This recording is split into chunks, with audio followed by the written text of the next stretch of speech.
Pag-usapan natin mga kababayan itong sinasabi ni kababayan namin dito, si Attorney Salvador Panelo.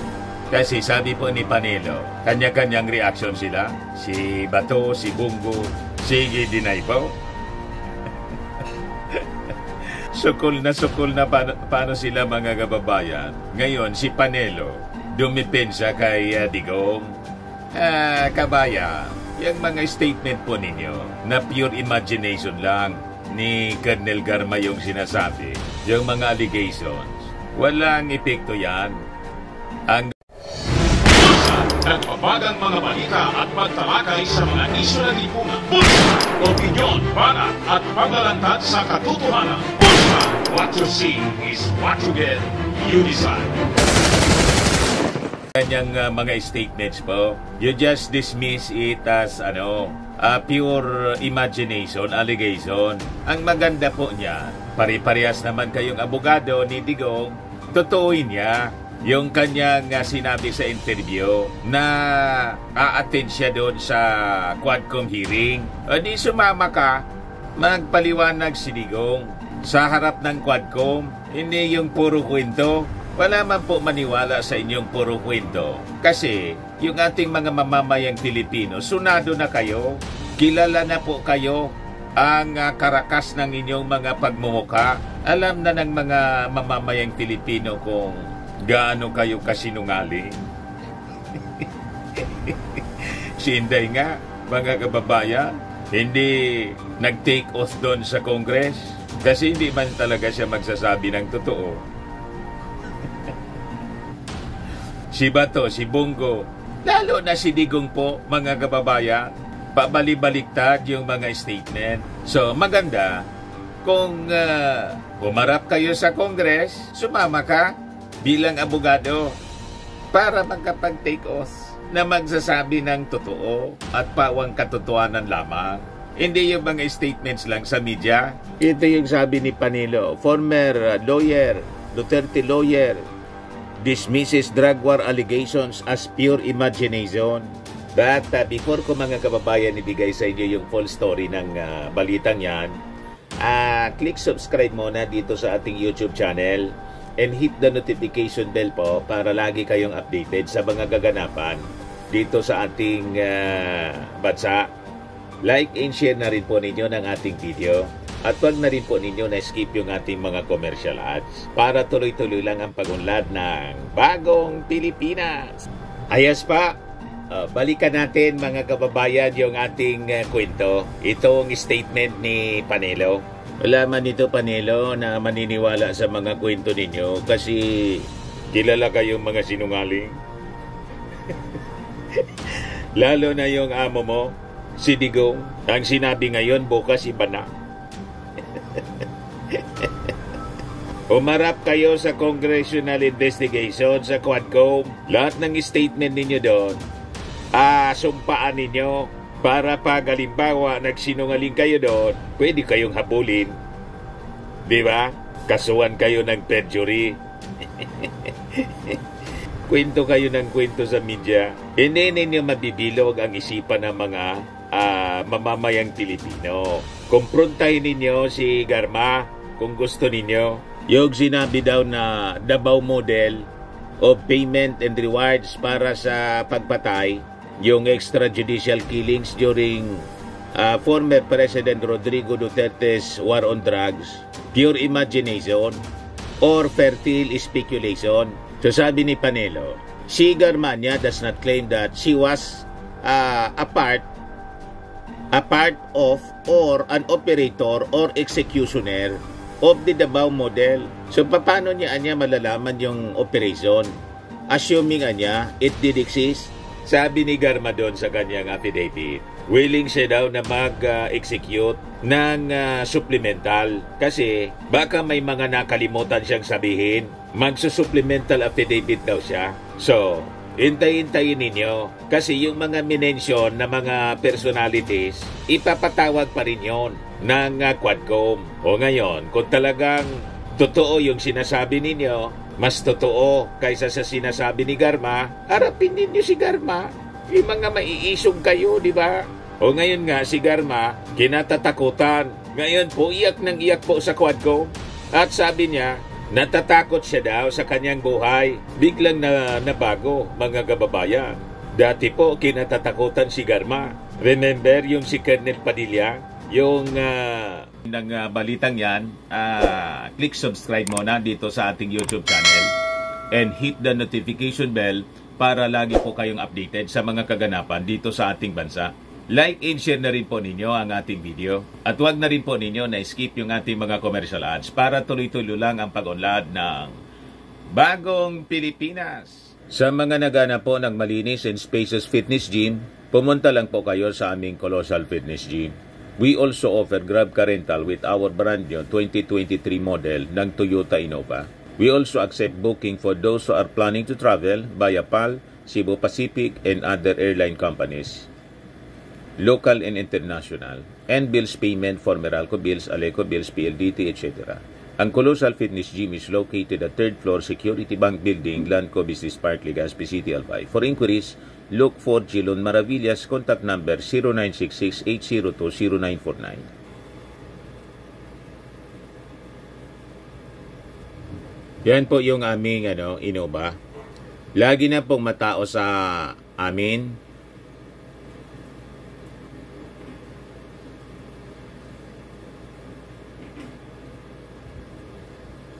Yan po mga bagong clients namin. Napakaganda at colorful at napakalinis ng aming gym po. Pati mga foreigners po pumupunta sa amin, mga British tourist po sila dito sa Legazpi. Na-set up na rin po yung aming mga brand new gym equipment.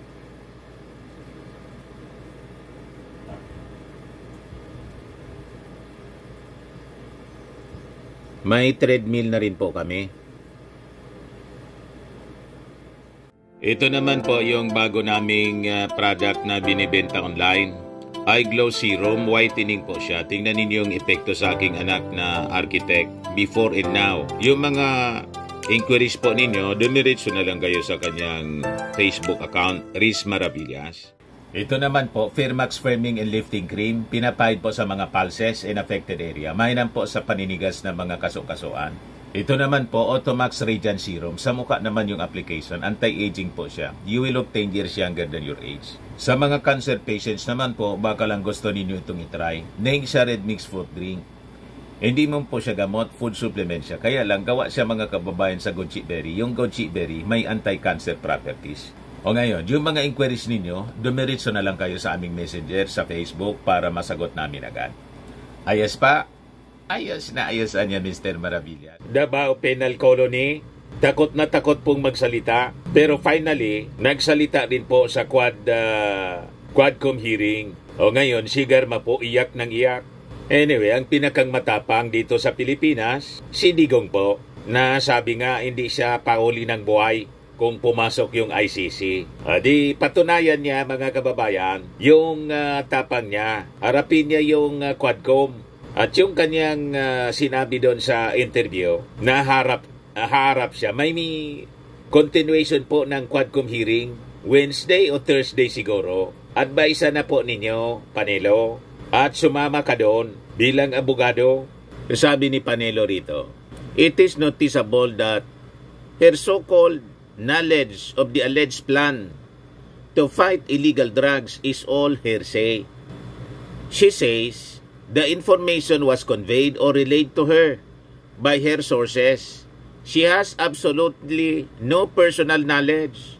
Panelo also thought that Garma may have succumbed to threat or intimidation under pain of incarceration if she did not make the allegations contained in her affidavit. Palabo man po, sabi po ni Congressman Barbers, wala ngang hiniling, walang demand, mga kababayan, si Garma in exchange sa kanyang pagsasalita po. So malamang sa malamang, yung mga kinasangkutan ni Garma na kaso, pananagutan po niya yun. Kasi may case build up na po. Nag-request na po yung Congress, yung Quadcom, to the NBI at saka sa DOJ na simula na po ang case build up doon sa mga sangkot para papanagutin sa batas.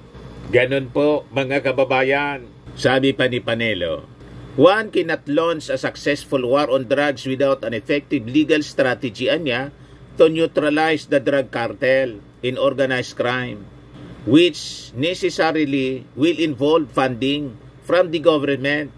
Police operations must be sufficiently financed for effective enforcement of the laws against illegal drug trafficking. O di inamin mo rin na dumaloy nga yung pera. Yung testimony ni Garma, yung tinatawag niyang reward system, na yung reward, cash incentive, mula sa 20,000 hanggang sa 1 million. And because of that, naging hanap buhay na nila, naging negosyo, yung pagpatay. Imagine that, mga kababayan, kasi may incentive. Per head, yung bayad po, suspect pa lang, sentensyado na po. Walang due process. Pero tingnan ninyo, with this investigation po, they are being accorded with due process. Bakit po? May standing invitation po kay Digong, pati kay Bato, kay Bongo. Kailang sabi ni Bato, hindi daw siya a-attend. Ayaw niya. Asserting yung sinasabi niya na interparliamentary courtesy. Tingnan natin si Digong kung nagsasabi, mga kababayan, ng totoo ngayon na a-attend siya. So pasalamat nga kayo po. You are given a fair chance na magpaliwanag po. Pero yung mga suspect sa drug war po, sentensyado agad. Kaya yung pamilya po talagang sumisigaw ng hustisya. So nag-deny si Panelo. Sabi niya rito, there was no such thing as Duterte giving reward money in exchange for killing anyone involved in illegal drugs. O di kumprontahin ninyo sa Quadcom hearing, harapin ninyo at sagutin ninyo yung pagtatanong ng ating mga congressmen, lalo na po si Congresswoman Jinky Luistro. Malamang mamilipit po si Digong pag ang nakaharap si Jinky Luistro. Di ba? Kahit si Panelo, malamang hindi umobra yung angas. Si Atty. Harry Roque nga po, hindi umobra, nagtatago na. Mag-attend kayo, hindi kayo mag-attend ng Quadcom. The investigation will continue. At ang mangyayari niyan, pagdating ng oras, matutulad kayo kay Pacquiao. Tama pa? Sabi ni Panelo, when Duterte declared war on drugs and made a statement that he would kill those involved in illegal drugs, he was making a commitment that he would pursue them to the ends of the earth, to prosecute and put them behind bars, which he did during his incumbency, resulting in its almost total destruction that brought security and peace of mind to the citizenry, sabi po ni Panelo.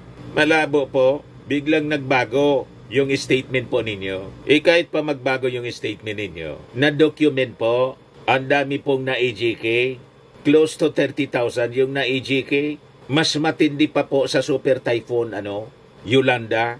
Yung Super Typhoon na Yolanda, 6,000 plus. Pero yung bagyong Digong, yung war on drugs, napakarami po. So yun ang patunay na may pananagutan si Digong. Kasi siya yung nag-utos, Commander-in-Chief, command responsibility niya yon. Recorded po yung mga pinagsasabi ni Digong na kill. Ngayon iba na po yung sinasabi ninyo. Na gusto lang ikulong. Anong gustong ikulong? Na kill nga.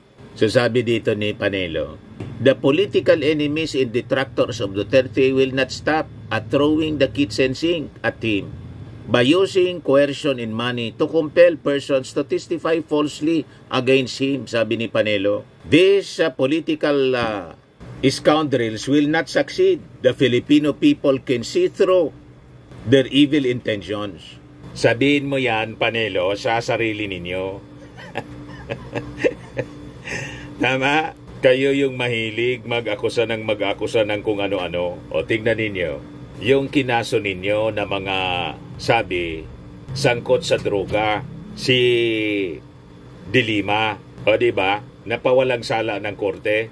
So anong ibig sabihin nun? Gawa-gawa lang talaga ninyo yung kaso. Yung nagturo, si Kerwin Espinosa, nagkakandidato na ngayon for mayor ng Albuera. Bakit? Lahat ng kaso na isinampa po ninyo, ng administrasyon ng DOJ na dismiss.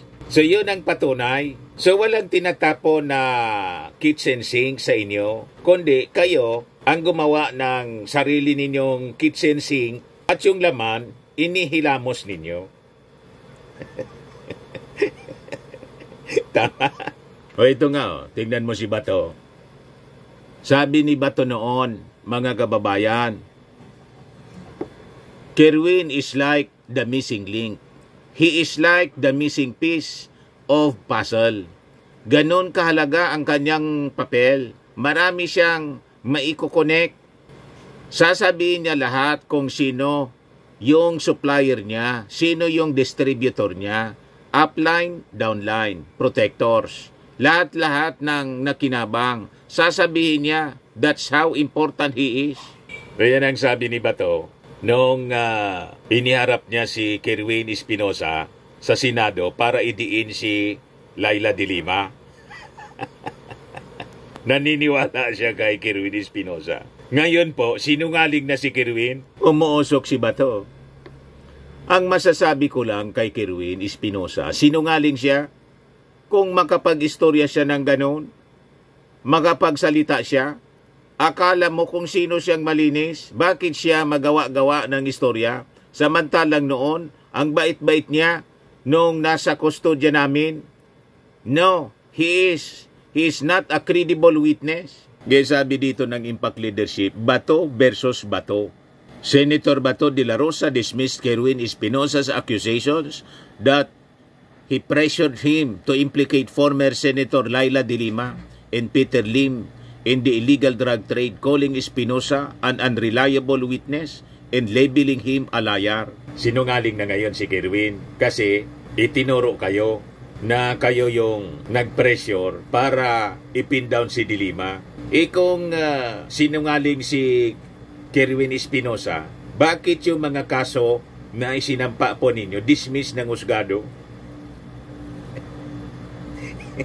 Hindi siya napatunayang nagkasala ng walang kaduda-duda. O sino ngayon ang sinungaling? May desisyon yung husgado. So lumalabas, kayo yung sinungaling na nagsampa ng kaso. Kasi yung kaso na sinampa ninyo, hindi nagtagumpay. May desisyon yung husgado.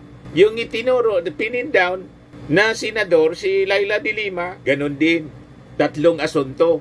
Lahat na dismiss. So, husgado na yung nagsabi na yung mga final ninyong kaso ng administrasyon ni Digong, walang katotohanan, kasinungalingan lang, gawa-gawa. May desisyon yung husgado. Pero sa statement ninyo, wala pang desisyon. At once na i-file ni de Lima yung asunto laban sa inyo, sabi ni de Lima, oras na niya ng paniningil. Bebultahan kayo. O, tingnan natin kung sino talaga ang sinungaling. Pero dito na, patunayan na ng husgado, yung final na kaso kay de Lima at kay Kerwin, kasinungalingan. So kayo yung sinungaling.